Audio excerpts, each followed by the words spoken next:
Светската здравствена организација ги ажурираше насоките за лековите кои би требало да се користат во лекувањето на заболевните од коронавирусот.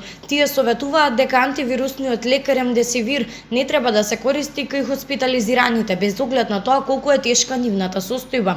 Ваквата препорака доаѓа еден месец откако Американската управа за храна и лекови го одобрила овој лек за лекување на инфекцијата. Лекот станал првиот третман против коронавирусот кој добил одобрение од ФДА, меѓутоа не и препорака од СЗО. Причината поради која СЗО е внимателна е истражувањето кое на почетокот укажувало на одредена корист од овој лек, но со повеќе на собрани информации се утврдува дека нема доволно докази за неговата делотворност.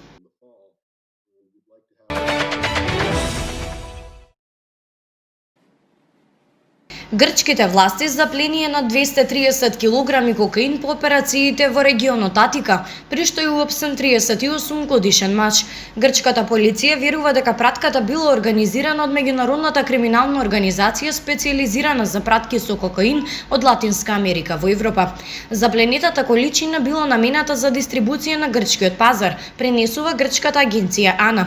Акцијата за откривање на локацијата на кокаинот била координирана од доделот за наркотици во Солунската полиција, управата за справување на дрога на САД и грчките пристанишни власти, крайбрежната стража.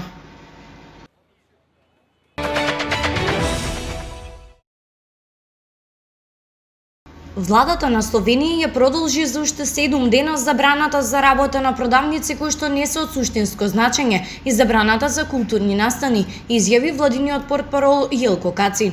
Исклучок од трговската забрана се продавниците за храна, продавниците за лична нега и производи за чистење или земјоделски производи, аптеки, бензински помпи, банки и осигурителни компании, пошти и продавници за поправки на автомобили и услуги за достава.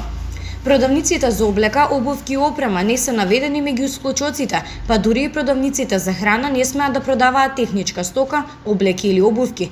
Портпаролот Кацин ја започна пресконференцијата со преглед на вчерашната епидемиолошка состојба. Уште еднаш податоците не се охрабрувачки, рече тој, откако ја изрази својата загриженост во врска со развојот на ситуацијата во следните денови.